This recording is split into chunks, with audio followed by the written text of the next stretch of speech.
Assalamu alaikum, my YouTube family. How are you? Hope so you are doing well. Again, I'm here with an exciting lecture about teaching methods. In our previous lecture, I have discussed about learning styles and methods के वो किस method से बच्चे जो हैं वो अच्छी तरह से सीखते हैं। टीचर्स कौन से लर्निंग प्रोसेस से वो गुजरते हैं। तो आज जो है हम लोग टीचिंग मेथड्स के बारे में बात करेंगे कि टीचर्स जो हैं वो कौन से टीचिंग मेथड के जरिए जो बच्चों की अंडरस्टैंडिंग को और ज्यादा मेक श्योर कर सकते हैं। So I think without wasting time I should start my lecture. तो चलते हैं अपनी फर्स्ट स्लाइड की तरफ, लेकिन एक चीज तो आप भूल गए हैं कि please subscribe my channel and share the channel with your fellows too. तो आज हम मेथड ऑफ टीचिंग में डिस्कस करेंगे टोटल 7 मेथड्स को। इनमें डायरेक्ट मेथड होगा, lecture method, demonstration, Socratic method, project method, lecture method and tutorial method. So one by one चलते हैं अपने डिफरेंट मेथड्स की तरफ। सबसे पहले हम लोग डिस्कस करेंगे डायरेक्ट मेथड को। तो डायरेक्ट मेथड में आ जाता है, the direct teaching method is an instructional approach that involves explicit and structured teaching technique. In this method, the teacher provides clear and specific instructions, explanation, and demonstration to students. It focuses on teachers-led instruction, where the teacher delivers information directly to the students, often through lectures or presentation. अब आपने जब class में, अगर आप university students हैं, obviously अगर आप teaching method के बारे में सुन रहे हैं तो आप एक यूनिवर्सिटी स्टूडेंट ही हो सकते हैं, क्योंकि टीचिंग मेथड्स का ताल्लुक जो है ज्यादातर टीचर्स से ही है और वो यूनिवर्सिटी प्रोसेस से आप गुजर रहे होंगे। तो जो अगर एक क्लास में टीचर्स या प्रोजेक्टर के ऊपर एक प्रेजेंटेशन दिखा रहा है, सामने स्टूडेंट्स बैठे हैं, एक पूरा क्लास वाला माहौल है, तो वो क्या होगा, डायरेक्ट मेथड के टीचर्स वहां पे क्वेश्चन करेंगे, स्टूडेंट वहां पे आंसर करेंगे, वो अपना पूरा एक लेक्चर प्रिपेयर करके लाएंगे, उसमें क्वेश्चन आंसर भी होंगे, डिमॉन्स्ट्रेशन भी होगी, एक बकायदा टीचिंग स्टाइल होगा जिसमें स्टूडेंट और टीचर्स जो हैं उनका इंटरेक्शन भी होगा, और वो पूरी इंस्ट्रक्शन दे रहे होंगे teachers.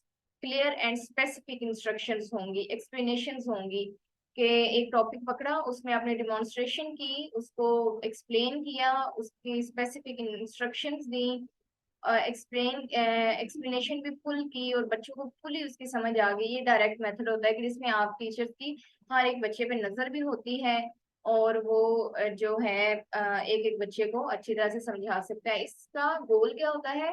The goal of the direct teaching method is to convey knowledge and skills efficiently and systematically, ensuring that students acquire the desired learning outcomes. जी, इसका गोल क्या होगा? Convey knowledge and skills efficiently and systematically. एक system है जी, उस systematically और efficiently वो स्किल्स, वो नॉलेज बच्चे तक पहुंच गई है, इंश्योर करता है कि students acquire the desired learning outcomes. तो ये चीज को भी इंश्योर करता है कि बच्चे जो हैं वो उनकी ख्वाहिश के मुताबिक उनको वो टीचिंग उनकी हो रही है, बच्चे वो चीज सीख रहे हैं, क्योंकि टीचर स्टूडेंट का जो है वो डायरेक्ट इंस्ट्रक्शन हो रहा है और इंस्ट्रक्शंस भी मिल रही हैं, एक्सप्लेन भी हो रहा है लेक्चर, और हर चीज आमने सामने है। तो ये लेक्चर जो है ये वैसे नॉर्मली हमारे पाकिस्तान में ये नॉर्मल लेक्चर है, यानी कि स्कूल लेवल पे भी और यूनिवर्सिटी लेवल पे भी। सो नेक्स्ट है जी लेक्चर मेथड। लेक्चर मेथड में आ जाते हैं the teaching approach where an instructor deliver information और content to a group of students through a spoken presentation. अब यहाँ पे जो डायरेक्ट मेथड है ना, इसमें भी प्रेजेंटेशन यूज होती है, लेक्चर मेथड में भी स्पोकन प्रेजेंटेशन यूज होती है। Typically involves the instructor speaking for an extend period while students listen and take notes. अब स्टूडेंट्स जो हैं वो क्या करेंगे, सुनेंगे और नोट्स लेंगे। The lecture method is commonly used in educational settings such as universities, colleges and large classrooms. It is often utilized to introduce new concepts, provide explanation, share knowledge and deliver information to a large audience. अब यहाँ पे जो direct method है ना, इनका difference मैं बताती हूँ ना, क्योंकि लेक्चर मेथड में भी डायरेक्ट मेथड दोनों में प्रेजेंटेशन यूज हो रही है। अभी आजकल तो है, जब से ऑनलाइन का सिस्टम खत्म हुआ है, कि लेक्चर मेथड प्रेजेंटेशन का बहुत ज्यादा दौर आ गया है। टीचर्स को इजी लगता है कि एक टॉपिक को लिए आप पूरा डिवाइड कर लें एक स्लाइड्स के अंदर और उनको बच्चों को डिलीवर कर दें। तो डायरेक्ट मेथड में ये होता है कि स्टूडेंट्स को वो फुल एक्सप्लेन करते हैं, फिर वो डिमॉन्स्ट्रेशन होती है, स्टूडेंट्स के टीचर्स क्वेश्चन आंसर का सेशन चलता है, एक बकायदा डायरेक्ट इंस्ट्रक्शन होता है। लेक्चर मेथड में ऐसा कुछ नहीं है। लेक्चर मेथड बहुत लंबी क्लास है, 40-50 बच्चों की, टीचर स्टूडेंट का डायरेक्टली इंटरेक्शन नहीं भी होता। टीचर अपना नोट्स अपनी बोलता रहता है, उनको नोट्स देता रहता है, एक्सप्लेन करता है, इंफॉर्मेशन प्रोवाइड करता है अकॉर्डिंग टू द चैप्टर, और अपनी इंफॉर्मेशन प्रोवाइड करके वो चला जाता है। ये लेक्चर मेथड है कि सिर्फ लेक्चर देना है आपने, उसमें कोई क्वेश्चन आंसर सेशन नहीं होगा। हो भी सकता है एट द एंड अगर अच्छे टीचर्स हों तो, बट ये है कि ये लार्ज ऑडियंस में यूज होता है। डायरेक्ट मेथड जो है ना वो स्मॉल में भी यूज होता है, क्योंकि अगर आप ट्यूशन लेवल को देख लें तो वहां पे भी टीचर्स जो है ना वो डायरेक्ट मेथड यूज करती हैं। डिमॉन्स्ट्रेशन मेथड है जी। आगे डिमॉन्स्ट्रेशन को अगर आप देखें तो डिमॉन्स्ट्रेशन का मीनिंग क्या बनेगा, इस लिहाज से आपको समझ आ जानी चाहिए कि डिमॉन्स्ट्रेशन मेथड में क्या होगा। Demonstration teaching method is an instructional approach in which the teacher presents a concept or skill to students by actively showing or modeling how to perform a task or solve a problem। अब ना इसमें ये भी हो सकता है कि showing और मॉडलिंग, आप मॉडल टीचर बच्चों को दिखाते हो, फ्लैश कार्ड दिखाते हो, आप फिजिकल अपीयरेंस उसमें हो सकती है। लाइक अगर आप सोचें कि आपने गैजेट्स यूज किए हैं क्लास में, टेक्नोलॉजीज यूज की हैं, न्यू इनोवेशंस आप लेके आए, it involves the teachers providing step by step demonstration while explaining the process and highlighting की पॉइंट्स। अगर मैं इंग्लिश के लेक्चर की बात करूं तो नाउन और वर्ब्स कैसे आप क्लास में सिखाएंगे। अगर आप डायरेक्ट मेथड लें तो टीचर जो है वो प्रेजेंटेशन में बता देगा कि दिस इज नाउन, फिर बच्चों को 2-4 दफा उनको एक्सप्लेन करेगा, फिर बच्चों को बोलेगा कि हाँ जी अब मुझे सुनाएं कि व्हाट इज नाउन, बच्चे सुना देंगे जी, क्वेश्चन आंसर सारा direct method use. Lecture method में already what is noun, what is noun board पे लिख दिया, प्रेजेंटेशन पे बता दिया, बच्चों ने नोट कर लिया, घर से याद करा। डिमॉन्स्ट्रेशन मेथड है जी। डिमॉन्स्ट्रेशन में आप क्या करेंगे एज अ टीचर, क्लास में सबसे पहले एक एक्टिविटी होगी, बच्चों को चल के दिखाएं, what I am doing, walking, खाएं, फिर एक्शंस परफॉर्म करें ना, what I am doing eating, what I am doing sitting, what I am doing teaching, what are you doing learning. So ये सारे जो एक्शंस वो परफॉर्म करें क्लास में वो सब क्या है, एक्शन वर्ड्स हैं, and action words are called verbs. ठीक है। फिर अगर आप नाउन की बात करते हैं, आप चीजें दिखाएं बच्चों को भी, हाँ जी what is this watch, what is this pencil, what is this notebook, what is this table, laptop, chair. Class में देखें डेस्क है, उसके बाद मतलब 100 चीजें जो इवन देन स्टूडेंट्स को उठाएं, girl boy everything, every naming words are called noun. तो ये डिमॉन्स्ट्रेशन होगी स्टेप बाय स्टेप, और बच्चों को पॉइंट्स एक्सप्लेन किए जाएंगे, हाईलाइट किए जाएंगे। This method aim to engage students through visual and auditory learning. आप उसमें बोलते भी हैं, साथ साथ में आप उनको विजुअल एड्स भी आप यूज करते हैं। इसमें आप जब ये सारी चीजें करवा लेते हैं, बच्चों के माइंड में कॉन्सेप्ट डन हो गया जी, वर्ब कौन सा है, नाउन कौन सा है, उसके बाद आप क्लास में जो है न्यू इनोवेशन की मैंने बात की थी जैसे, उसमें आप एक छोटी सी एक्टिविटी आप क्लास में शो कर सकते हैं प्रोजेक्टर के ऊपर भी, allowing them to observe and understand the desired outcomes before attempting it themselves। अब ये बच्चों को ये अलाउ करता है कि आप जब उनको पूरा बता रहे हैं जी ये क्या है, listening, eating, walking, fasting, learning, teaching, everything, every action word is called verb. तो आप जब उनसे 2 दिन बाद, 4 दिन बाद, 10 दिन बाद में पूछेंगे ना कि व्हाट इज वर्ब, वो बोल देंगे कि action words are called verbs. What is noun, naming words are noun. तो ये क्या है कि वो अटेम्प्ट करने से, क्वेश्चन को अटेम्प्ट करने से पहले ही उनके माइंड में ये पूरा कॉन्सेप्ट डन हो गया होगा। तो डिमॉन्स्ट्रेशन मेथड जो है वो वैसे स्कूल लेवल पे मिडिल क्लास तक, लोग तो इसको ये कहते हैं प्राइमरी क्लास तक, लेकिन मिडिल क्लास तक जो है ना डिमॉन्स्ट्रेशन मेथड यूज होना चाहिए, क्योंकि एक ही क्लास में हर लेवल का स्टूडेंट है। अगर आपने इंडिविजुअल लर्निंग डिफरेंसेस और teachers learning styles and strategies का लेक्चर लिया है तो आपको समझ आ जाएगी कि एक ही क्लास के अंदर आप सिर्फ लेक्चर मेथड या डायरेक्ट मेथड नहीं यूज कर सकते, आप डिमॉन्स्ट्रेशन मेथड यूज करेंगे। तो जो एवरेज या वीक स्टूडेंट है वो 30 to 50% तो वो जरूर इस अप्रोच को पिक करेगा। ठीक है, नेक्स्ट है जी हमारे पास सोक्रेटिक मेथड है। सोक्रेटिक यानी कि सैक्रात, इसमें होते हैं जी डायलॉग्स। ये भी वैसे छोटे लेवल पे भी यूज हो सकता है, क्योंकि बच्चों की का माइंड बहुत तेज होता है, वो चाहते हैं कि कोई हमारे साथ जो है ना वो क्रिटिकल थिंकिंग वाला क्वेश्चन करे और फिर हमारे साथ वो वाली गेम खेल ले। लेकिन हमारे लेवल पे इस तरह की चीजें होती नहीं है। अभी इतने टफ सिलेबस हैं क्लासेस में कि स्कूल टीचर्स को ये मेथड यूज करने का टाइम ही नहीं मिलता।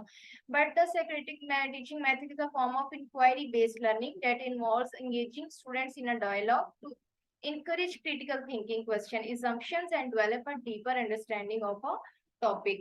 अब आपने क्या किया, सपोज आपने पाकिस्तान के बारे में ही कोई क्वेश्चन करना है कि सबसे अच्छा वजीर आजम कौन है, तो आप उसमें बच्चों के व्यूज है, पॉलिटिकल सिचुएशंस को तो लेके आना नहीं चाहिए है। आप कोई भी एक डायलॉग अपने टीचर्स के बारे में, स्कूल से रिलेटेड किसी प्रॉब्लम के बारे में अगर आप बात कर लें, तो स्कूल से रिलेटेड कोई प्रॉब्लम कि आप अपने स्कूल को आप अपने स्कूल को, पूरे स्कूल को साफ सुथरा कैसे रख सकते हैं, तो हर एक स्टूडेंट को एंगेज करें कि चलें ठीक है जी टेबल टॉक हो जाए।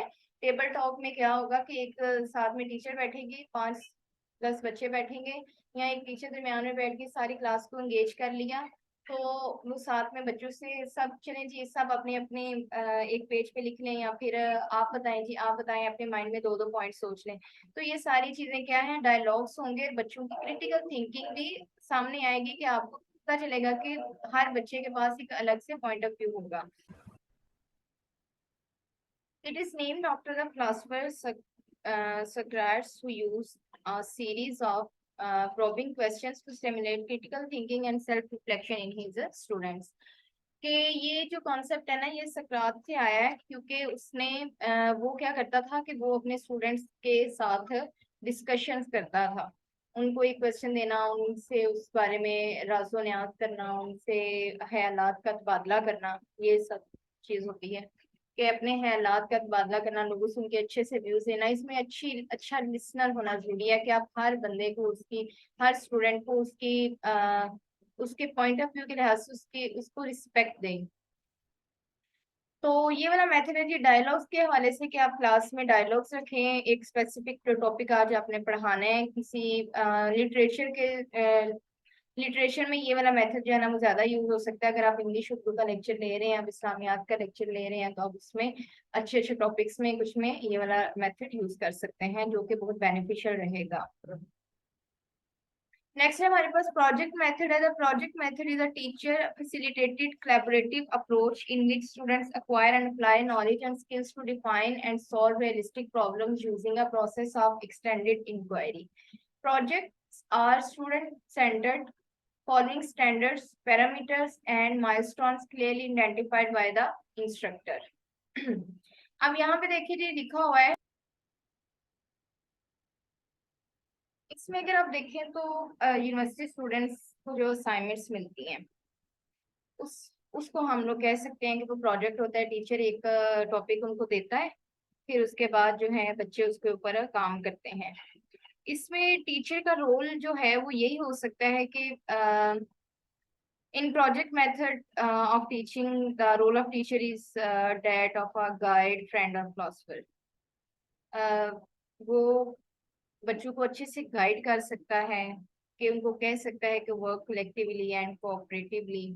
फिर उसके बाद उनको बता सकता है कि कैसे अपने मिस्टेक्स को अवॉइड करना है, क्योंकि स्टूडेंट्स बार बार प्रोजेक्ट उनके बाद अगर लेके आते हैं, अगर आप थीसिस का काम कर लें ले लें, अगर आप रिसर्च वर्क ले लें, तो कोई सिचुएशन जो है वो टीचर अगर उनको क्लास में अगर जर्नल्स लिखने के लिए देती हैं, टीचर्स रिपोर्ट लिखने के लिए देते हैं, असाइनमेंट्स होती हैं, एसेस होते हैं, एक कंडीशन देती हैं कि आपने ये वाला कोर्स पढ़ा, इसमें अब आप ये वाला एक प्लॉट पकड़ लो या एक थीम पकड़ लो और इस पे काम करना शुरू करो, तो ये प्रोजेक्ट होता है। ठीक है, यहाँ पे ये भी हो सकता है कि टीचर्स जो हैं वो ग्रुप भी बना सकती हैं, क्योंकि मैंने भी बहुत ज्यादा ग्रुप में काम किया है कि आप कोलैबोरेट कैसे काम कर सकते हो प्लानिंग के साथ।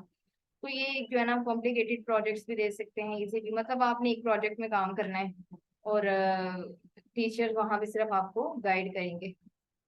तो नेक्स्ट है ट्यूटोरियल मेथड है। Tutorial system is a method of university education where the main teaching method is regular very small group session. These are the core teaching session of a degree and are supplemented by lectures, practicals and larger group classes. अब यहाँ पे ना एक चीज ये है कि tutorial method में अब क्लास में टीचर ने पढ़ा दिया, अब जो है एक स्टूडेंट है उसको नहीं आता, उसने क्लास मिस कर दी है, तो अब जो ट्यूटोरियल मेथड में ना स्टूडेंट्स जो, अच्छा जी क्लास में किस किस को ये वाला टॉपिक नहीं आता, एक स्टूडेंट ने कहा कि ये टॉपिक 2 दिन चला था, एक ने एक दिन मिस क्लास कर दी, एक दिन मिस कर दी क्लास. आप टीचर्स क्या करेंगे, उन 2 या 3 स्टूडेंट्स को अलग बिठाएंगे क्लास से और उसको ट्यूटोरियल यानी कि क्लास के अलग अलावा उनको जो टाइम दिया जाता है तो वो जो है ना उनको टाइम देंगी ताकि जो है उनका वो वाला प्रॉब्लम सॉल्व हो सके. देखो है these are the core teaching sessions of a degree and are supplemented by lectures, practicals and larger classes. तो ये थे जी आज के हमारे teaching methods. Tutorial method, project, socratic था, demonstration, lecture method and direct method. और हम लोग किसी भी मेथड को इग्नोर नहीं कर सकते, हर मेथड की अपनी अलग वैल्यू है. आपको अपने टॉपिक्स के अकॉर्डिंग मेथड को चूज करना है कि आया इस टॉपिक के साथ लेक्चर मेथड जो अच्छा सूटेबल रहेगा, डायरेक्ट मेथड रहेगा, डिमॉन्स्ट्रेशन करनी पड़ेगी, सोक्रेटिक मेथड यूज करना पड़ेगा, या प्रोजेक्ट बेस होना चाहिए, या ट्यूटोरियल होना चाहिए. क्योंकि कुछ ऐसे भी हमारे पास क्वेश्चंस होते हैं जिनको हम प्रोजेक्ट के तौर पर कर सकते हैं. टीचर सिर्फ गाइड करे, स्टूडेंट की क्रिटिकल थिंकिंग से बाहर आए, वो अच्छे से काम कर सके. कुछ डायरेक्ट मेथड भी होते हैं जिसमें आप क्वेश्चन आंसर सेशन कर सकते हैं. लेक्चर मेथड भी हो सकते हैं जिसमें आप सिर्फ उनको इन्फॉर्मेशन देने की जरूरत होती है कि वो आपके इतने ज्यादा एग्जाम्स में नहीं जरूरत है. कुछ डिमॉन्स्ट्रेशन बड़ी ज्यादा जरूरी होती है क्योंकि लेक्चर्स इतने कॉम्प्लिकेटेड होते हैं, कुछ टॉपिक इतने कॉम्प्लिकेटेड होते हैं तो उनको डिमॉन्स्ट्रेशन करना बहुत जरूरी है. Tutorial method is very very important because आपका पूरा क्लास एक सा नहीं हो सकता, डेली हर बच्चा प्रेजेंट नहीं है, तो इसमें भी टीचर्स को टाइम निकालना ही पड़ता है ट्यूटोरियल्स देने के लिए अलग से. सो जी ये थे टीचिंग मेथड्स. होप सो आपको आज का लेक्चर पसंद आया होगा. अपना बहुत सारा ख्याल रखिएगा, चैनल को सब्सक्राइब करना मत भूलें, अपनी दुआ में याद रखिए.